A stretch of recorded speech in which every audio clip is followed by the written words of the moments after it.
Hello again, everybody, and welcome back to The Accelerator with Michael Conniff. I'm your host.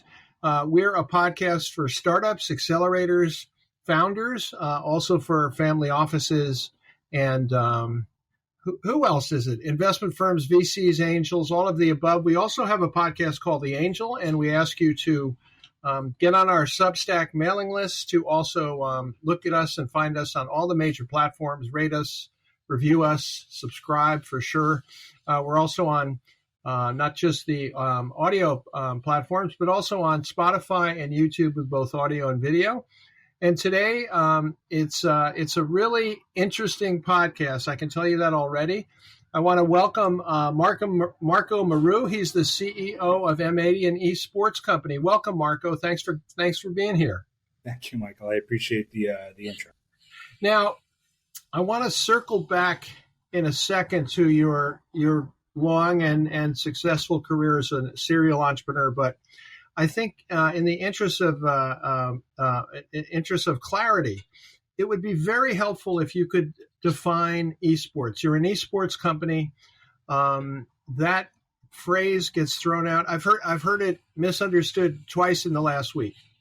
So could you tell us what, for your money, what is esports? Yeah, so esports is really simple. If you're 30 and under, you're probably watching it already. Esports is essentially professional video game competitions and teams and players around the world competing in events both online and in live arenas, just like you see your favorite sports teams playing right now. But in this case, they're playing on stage on computers versus other teams that are equally suited, gamers, if you will. So it's essentially professional video game competitions, leagues, and tournaments around the world.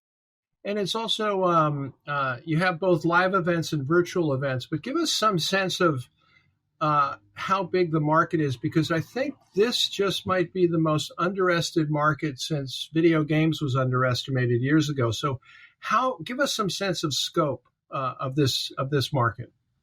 Yeah. So, I mean, for instance, when you look at the spectrum of the average viewer of sports, generally a lot of our legacy sports like the MLB and the NFL are at the very top in average viewership age. But once you get to 30 and under, esports is pretty much the dominant place for eyeballs for that demographic, both male and female.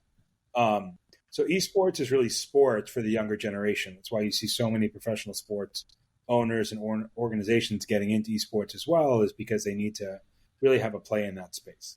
To give you an example of the viewership, a recent major event for Counter-Strike, which is IEM in Cologne, Germany, over the weekend, it drew over 30 million hours watched online from viewers, right? So not only are you filling up a stadium with, 15 to 20,000 people as if you would an NBA game, you're also drawing, millions of hours of viewership online on streaming platforms like Twitch and YouTube over literally like a couple-day period. So it really is a massive industry with massive viewership, interest, and growth.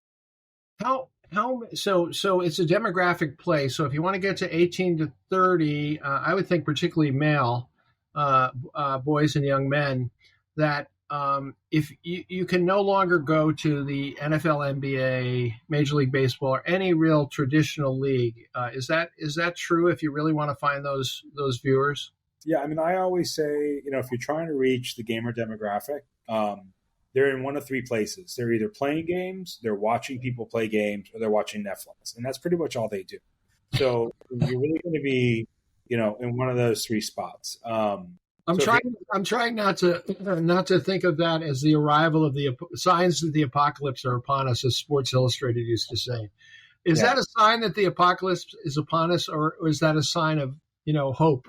No, the apocalypse is that all my players, they'll DoorDash a coffee for $15 they could walk into a store locally and go get for $3 because of the convenience. To me, that's like DoorDash is the sign of the apocalypse. But but look, it all blends in together, and it's actually, I really love this generation. A lot of the people that I work with in my business, both players that play for me and people that I work with, you're dealing with 16, 17, 18, 19, 20-year-old, really young people. But I tell you, that generation works extremely hard, and they're extremely aware of what's happening in the world around them and where they choose to spend their time and effort. A lot of our players practice 8 to 10 hours a day when they're not competing in matches.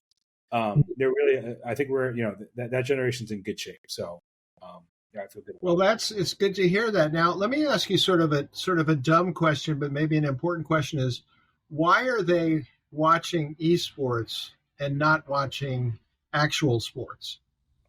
Well, because look, gaming is probably, if there is a recession-proof industry that I've ever seen in my career over the last 3 decades, it's gaming and video games. Even when the economy is at its worst and the recessions are happening, there's still a line in the mall at GameStop for kids to buy games. Kids are still coming home and buying and playing, games at their house. Generally, the reason for that is, they'll spend $40, $50 and they'll get, 1,000 hours or 2,000 hours of enjoyment out of that product versus spending the same amount of money to go to see a movie.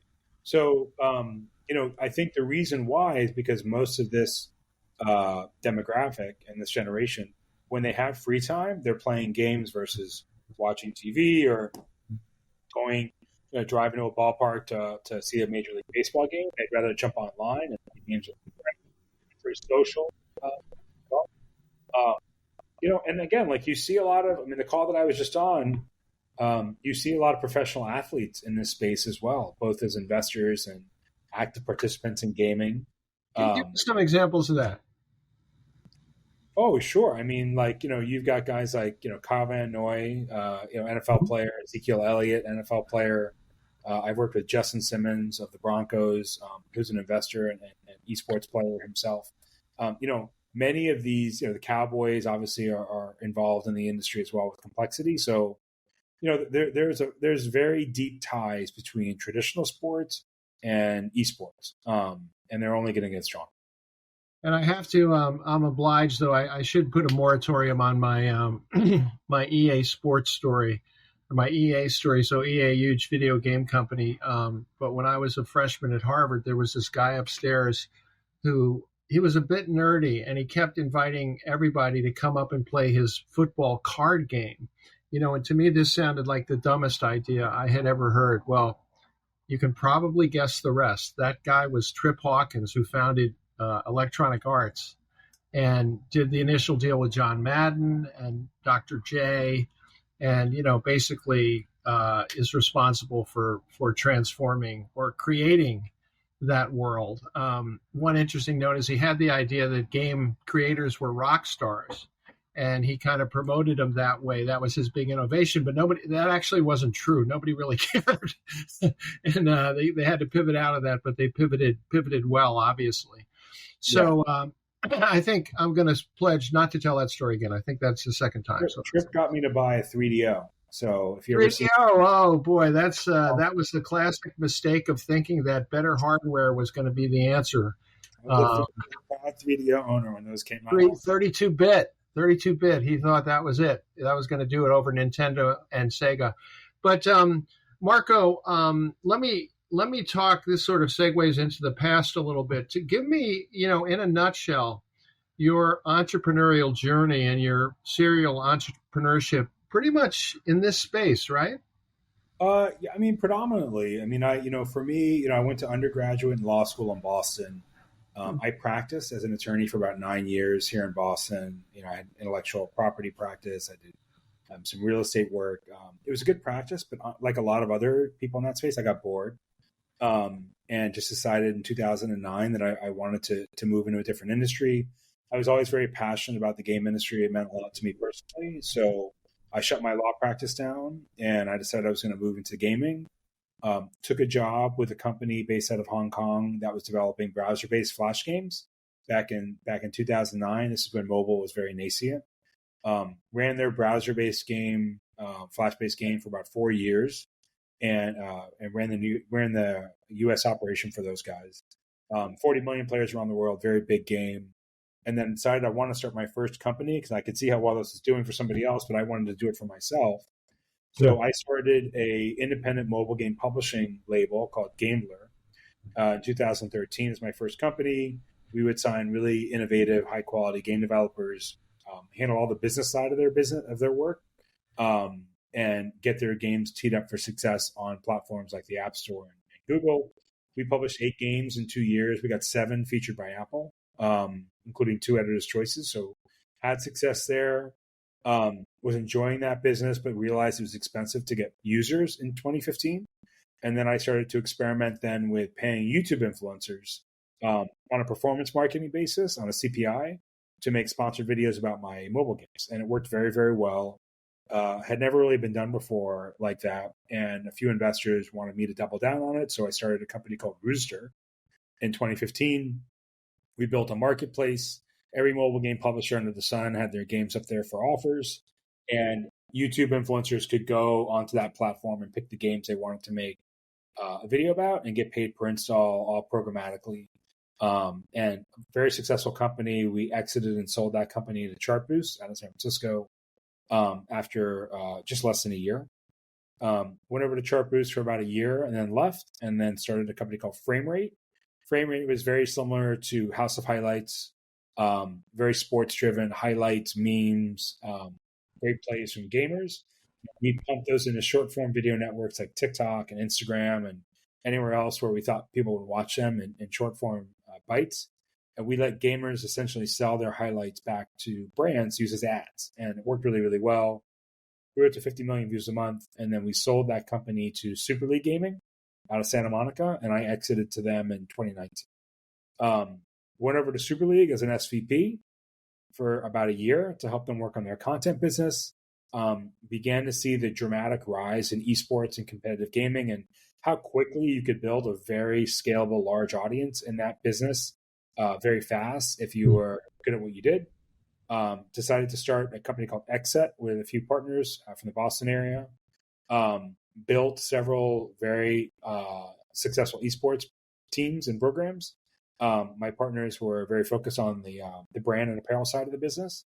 And, I think after 2 years, we kind of looked at it and we decided that we wanted to build 2 different kind of companies. So rather than fight about it like a lot of entrepreneurs do, I think we understood, let's split up. You guys can build this. I'm going to take the things that I brought into Xset, like the teams and some people, and go build something new. And that's when we really had the vision to start to work on what we wanted to see for the future, which was M80. M80 meaning a team. I'm very curious. Are you using influencers now? Well, our total reach in less than 8 months is close to 12 million people, direct to consumer for our audience. And that is directly correlated to our brand and the talent that plays for us. So just like traditional sports, we have stars on our teams that have followers from the hundreds of thousands to the millions that, love those players and love those teams. And those players are all contracted athletes with M80. They're part of our organization. They play for us. They perform for us. And they also endorse products for us and work with us in our partnerships, right? So I have to ask though, the numbers are incredible. Are they athletes? I absolutely believe they're athletes. I mean, it's a very, it's a different type of athletics. And this is definitely a debate that we could probably have. Definitely mental, some physicality for sure, right? Physicality, eye-hand coordination probably, exceeds traditional sports, I think, to some degree. But I will tell you this, as someone in the space, a lot of the same support structures that you see in traditional sports, dietitians, exercise and fitness coaches, mental fitness coaches, they're all present in esports as well. Like all of our teams have a mental health coach to work with them on understanding how to handle pressure, especially because a lot of these are younger kids and there's a lot of pressure at times when these kids are playing for hundreds of thousands, if not millions of dollars on stage against each other, and they're young people. You want to make sure that you can be there to support them in that process, especially if they have needs. So dietitians, mental health, all those types of things, even financial consulting. We have several, I won't name them, but they're pretty big financial brands out there that want to get in front of these players just to manage their money. They're young and they're just putting the money in the bank. They're not even investing it yet. So let's drill down on M80, the business. So you're the owner of a team. You said, you have players, you recruit them, you help them in all these different ways. Um, I guess and just so people understand, there are leagues, there are events, there's prize money, there's sponsorship, there's merchandising. All of these things, they are exactly like, or on the face of it, they're like professional sports teams or things an athlete would look for. So the dynamics of the business, I just am curious. So obviously, recruiting is pretty important, and you recruit way down into young people, right? How far down do you go age wise? I think we've looked at players as young as 14 or 15 before. Yeah. We haven't signed a player that young. I have signed several players at 16. Work with their schools, work with their parents, work with their travel schedules. And just to drill down on the signing, so do you essentially, are you paying them a salary, a signing bonus, a percentage of revenues? How does it work? I mean, generally these players, whether they're 16 or 21, they're getting a base salary. They're getting incentives for performance. They're getting prize winnings based on the events that we win. And they also receive endorsement deals and endorsement opportunities through M80. And they generally do fairly well for themselves. I mean, many of these kids are making anywhere from low to mid six figures in high school. In high school, yeah, that's not bad. That's not bad. And are you generally sharing revenues with them in all these different categories? Yeah, we share revenue. We share prize winnings with them. Okay. We share sponsorship revenue with them, Mm-hmm. and all those types of things that we'll share with them. Right? And then do they have agents? Most of them do. Yes. Even that young. Wow. Yeah. And is it completely a young person's game? And it makes me think of, they say no mathematician is ever mathematicians are like done at age 30. They're not going to come up with, anything big as they get older. Are there older players, or is this like an athlete? You said they're athletes. So an athlete, let's say a soccer player, is going to start almost invariably to at least show signs of decline early 30s, right? Can a player go beyond that? Are there any older players? Yeah, I would say, there are always going to be the anomalies out there. But I would say the average esports player is anywhere between 17 and 24. And once you hit 24, 25, and you start to see the hand-eye reflex go down a little bit, I don't know if it's that or a combination of that and burnout, but generally after 25, I think you start to see a lot of players kind of phase out. But there are always going to be exceptions to the rule. Have you ever had to cut a player? Oh, yeah. You just say, sorry, it's over? You know what they always say, never mistake effort for results, right? So Right. So can you trade them? You can trade, you can sell players, player contracts. Is there a transfer market like in world football? It's very similar to like the Premiership and like European football, where you will sell a contract for a player team, and those contracts, have sold for $500,000, $1 million, if not. So there's definitely a market to buy and sell players that are high quality. So let's talk about the market as a whole. How big is it today in terms of revenue, total revenue for all in everything?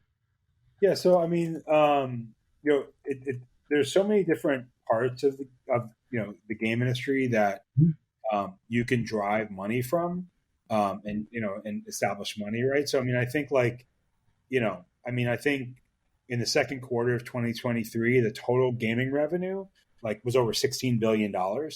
And that's going to, again, continue to go up, continue to scale, because this generation is only going to get older and have more disposable income.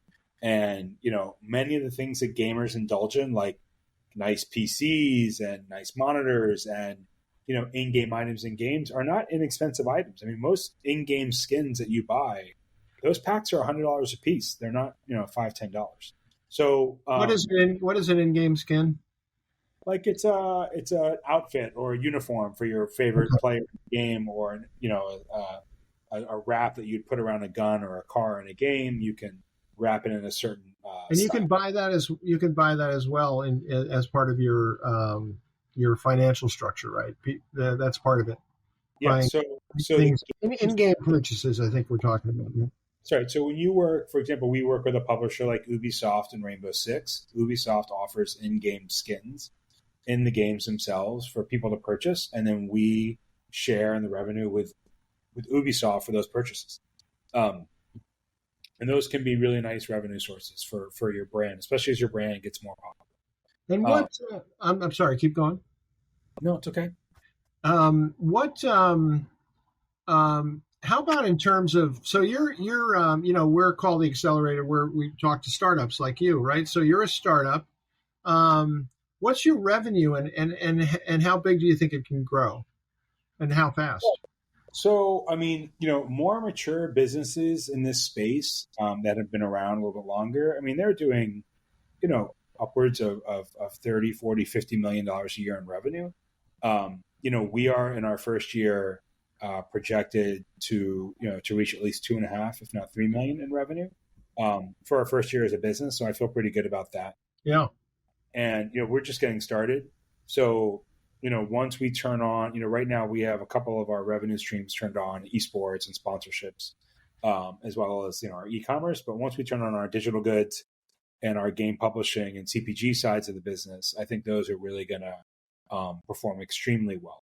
You're seeing, it's not esports per se, but there's a phenomenon out there called the creator economy now, where Yep. these very popular YouTubers, these very popular esports players, and gaming content creators, they have millions and millions of fans that they have a direct relationship with, and their conversion rates are very, very high. So you have people like Mr. B selling $2 million a week in Feastable bars in stores across the United States. You don't need to go after a major movie star or TV star. And I hate to say, you don't need Tom Cruise anymore to sell a product. You just need a great esports player. And that's part of the equation. When we sign somebody, sometimes we sign a player or do a deal, not just for how good of a player that is in the server, but also their marketability and their ability to sell products outside the server as well and monetize. What makes a gamer marketable? Being good at the game, number one. Of course. Creating good content and having a good streaming audience is two. Obviously, being likable and being relatable, I think for a lot of fans, that's important. But I think it's really important to be known for your success or your skill level. Right. It's like Megan Rapinoe said when they, or as she said many times, the U.S. women's national team star who just retired, she said, if you don't win, nobody really cares about the rest of it. Winning, it's like I said the same thing. It's, winning is not enough on its own, but winning is a required element to have a chance to build something very valuable, because unless you're winning, people don't really care about your brand. What about gambling? So, gambling is an interesting space. It is highly regulated around esports. You're starting, for a long time, it was taboo. You're not allowed to have a gambling sponsor in esports. Some games in esports, like Counter-Strike, for example, which is a game that we're involved with, recently we launched a team, does allow for betting sponsors and gambling sponsors. And those can be pretty lucrative deals as well to have. I think as, obviously DraftKings, FanDuel, all the betting apps, all the daily fantasy apps, they all have esports play. You can bet on any of our teams on any of these apps any day of the week that you want to. You can bet on them. Yeah. In fact, somebody bet on our Counter-Strike team last week. They posted on Twitter that they bet 10,000. We were the underdog, and they ended up winning $30,000 on stake. But it's not okay for every game yet. But I do think as you're starting to see more states legalize gambling and gambling become to be more adopted in the general sports ecosystem, I think esports is starting to loosen the reins a little bit, and they're going to probably follow suit with the rest of it. Yeah, it's hard to imagine how they wouldn't, right? I mean, it's just it's so much like regular sports in so many ways. So for M80 as the owner, as the Jerry Jones of George Steinbrenner of M80, you're up in Boston, I should probably say Robert Kraft, right? Yeah, that's So I have to point out, I'm incredibly impressed. You have season tickets for the Celtics. So let's put that on the table. But tell me how you look at your team and your business. Specifically, where is the money coming from now, as opposed to where the bulk of the money will come from, say, in 5 years? Yeah. So every company, it's my fifth company. Every company has different phases that it goes through. There's like the early stage, take off. It's almost kind of like launching a rocket, right? Like you fire up the engines, you take off, and what gets you the first, 500,000 feet in the air, is going to be the things that you can activate on immediately, which in our case are obviously our esports teams are winning. So we're making money with prize winnings, and tournament winnings. Sponsors like to see teams that win. So sponsors come calling and they want to do sponsorship deals. So our sponsor revenue is activated as well. Fans like to watch you win. They want to support your team. So we start selling jerseys, apparel, merchandise on the e-commerce site. So those three are your natural initial activators, right? Mm-hmm. And as your brand grows, you see this a lot. I see this a lot with lots of different startups. I kind of liken it to even if things are going well for you as a startup and you have traction, you really need to reach escape velocity, right? Because there's a certain point that startups, I think, hit a lot of times when things are going well, maybe they get a little complacent, or they're making some money, or they've raised a lot of money and they feel a little lazier, and they don't really quite reach escape velocity yet. And then they start to come back down to earth, and then the brand starts to lose its scale and traction and growth. Those are the companies a lot of times that either don't make it, or they end up selling for a smaller exit, or not being as successful. But the companies that really keep pushing and pouring the gas on it, when you see what's working, and you hit that escape velocity, once you hit that, that's when you really see like the hockey stick, and that's when you see the numbers just go through the roof, because now you've taken a brand that was successful and you've accelerated it and pushed it and worked even harder on it to get it to that point where like now you've really broken through and you've had that moment and you've been on the Today Show or you've won a major event and you've come out with a product that, people just can't live without and they have to have it. Right. So for me, that's really kind of what it's about. So, we're working toward escape velocity. Once we get there, I think our CPG and game publishing businesses will be probably our heaviest revenue drivers for us, like 2 years down the road. You'll publish your own games, you think? Yeah, we're going to be publishing games in Q1 next year. Oh, okay, because you've done that before, obviously, so that's a natural. Yeah. There's a whole new phenomenon now around the idea of influencer publishing, if you will, which is taking a big star. It's like the creator economy, a big star that wants to launch his own whiskey, right? Or launch his own gin, or launch his own cigar. Or whatever. In our case, we want to launch our own games. And I think we're going to have a lot of success there because we can use all the eyeballs and users and traction that we have to help. Well, and all the influencers. No, it's a great model. I want to remind everyone you've been listening to The Accelerator with Michael Conniff. We are a podcast devoted to startups, founders, and entrepreneurs. You can see the full video and audio and we used to call that television, on Spotify and on YouTube, and we're on every major every major audio platform, including Audible, Amazon, and Apple. In addition to that, look for our newsletter. We have over 8,000 subscribers to our newsletter, getting an incredible open rate. So we appreciate that. Also, review us, rate us, rank us, and of course, subscribe. And I want to thank a fascinating guest, multiple successful. You kept using the word successful. That's really nice. Entrepreneur Marco Mereu is the CEO of M80. It's an esports game. He is in effect like an owner is in a regular sports league. Only in some ways, it sounds like this has more upside because nobody's yelling at you, right? And nobody's criticizing you. So thanks so much for being here, Marco. You did a great job. Appreciate it. Thanks, Michael. I appreciate it. And I want to thank all of you for listening. Remember, we'll be back here with another podcast, either the Angel or the Accelerator, before you know it.